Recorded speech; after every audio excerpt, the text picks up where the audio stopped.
ಮಂಗಳೂರು ವಿಶ್ವವಿದ್ಯಾನಿಲಯದ ಮಂಗಳ ಯೋಜನೆ ಗ್ರಾಮ ದತ್ತು ಸ್ವೀಕಾರ ಕಾರ್ಯಕ್ರಮ ಹಾಗೂ ದಕ್ಷಿಣ ಕನ್ನಡ ಉಡುಪಿ ಜಿಲ್ಲಾ ಕೊರಗ ಸಂಘಟನೆಗಳ ಸಹಯೋಗದಲ್ಲಿ ಮಂಗಳೂರು ನಗರದ ಕೋಡಿಕಲ್ನ ಕುದ್ಮಲ್ ರಂಗರಾವ್ ಸಮುದಾಯ ಭವನದಲ್ಲಿ ವೃತ್ತಿ ಮಾರ್ಗದರ್ಶನ ಕಾರ್ಯಾಗಾರವನ್ನು ಆಯೋಜಿಸಲಾಯಿತು.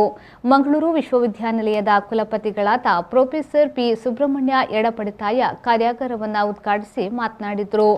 ಪ್ರಕೃತಿ ಪ್ರಿಯರು ಮತ್ತು ಬಹಳ ಶಿಸ್ತು ಹಾಗೂ ಮುಗ್ಧತೆಯಿಂದ ಜೀವನ ನಡೆಸುತ್ತಿರುವ ಕರಾವಳಿಯ ಮೂಲ ನಿವಾಸಿಗಳಾದ ಕೊರಗ ಬುಡಕಟ್ಟು ಜನರ ಅಭಿವೃದ್ಧಿಯು ನಿಧಾನವಾಗಿ ಸಾಗುತ್ತಿದೆ. ಸಮುದಾಯದ ಮಾನವ ಸಂಪನ್ಮೂಲ ಅಭಿವೃದ್ಧಿಗೆ ಆರ್ಥಿಕ ಮತ್ತು ಸಾಮಾಜಿಕ ಅಡೆತಡೆಗಳನ್ನು ಮೀರಿ ಶೈಕ್ಷಣಿಕ ಮತ್ತು ಔದ್ಯೋಗಿಕವಾಗಿ ಮಹತ್ತರವಾದ ಸಾಧನೆಗಳನ್ನು ಸಾಧಿಸಬೇಕಾಗಿದೆ ಎಂದು ಹೇಳಿದರು.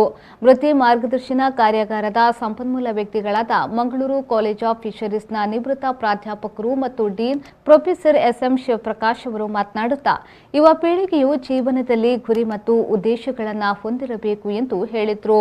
ವೇದಿಕೆಯಲ್ಲಿ ಕೋಡಿಕಲ್ನ ನಿವಾಸಿ ಸಮಾಜ ಸೇವಕಿ ಶ್ರೀಮತಿ ಮೀನಾ, ಕೊರಗ ಸಮುದಾಯದ ಮುಖಂಡರಾದ ಮೋಹನ್ ಅಡ್ವೆ, ಪುತ್ರನ್ ಮತ್ತಾಡಿ ಕಾಯರ್ಪಳಿಕೆ, ಮಂಗಳೂರು ವಿಶ್ವವಿದ್ಯಾನಿಲಯದ ಮಂಗಳ ಯೋಜನೆ ಗ್ರಾಮ ದತ್ತು ಸ್ವೀಕಾರ ಕಾರ್ಯಕ್ರಮದ ಸಂಯೋಜಕರಾದ ಜೀವ ವಿಜ್ಞಾನ ವಿಭಾಗದ ಪ್ರಾಧ್ಯಾಪಕ ಪ್ರೊಫೆಸರ್ ಪ್ರಶಾಂತ್ ನಾಯಕ್, ನೋಡಲ್ ಅಧಿಕಾರಿ ಹಾಗೂ ಸಮಾಜಶಾಸ್ತ್ರ ವಿಭಾಗದ ಸಹಾಯಕ ಪ್ರಾಧ್ಯಾಪಕರಾದ ಡಾ ಸಬಿತಾ ಉಪಸ್ಥಿತರಿದ್ದರು.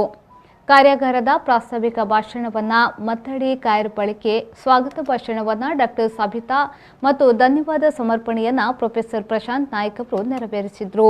ಸುರೇಂದ್ರ ಕಲ್ತೂರು ಕಾರ್ಯಕ್ರಮವನ್ನ ನಿರೂಪಿಸಿ ನಿರ್ವಹಿಸಿದರು.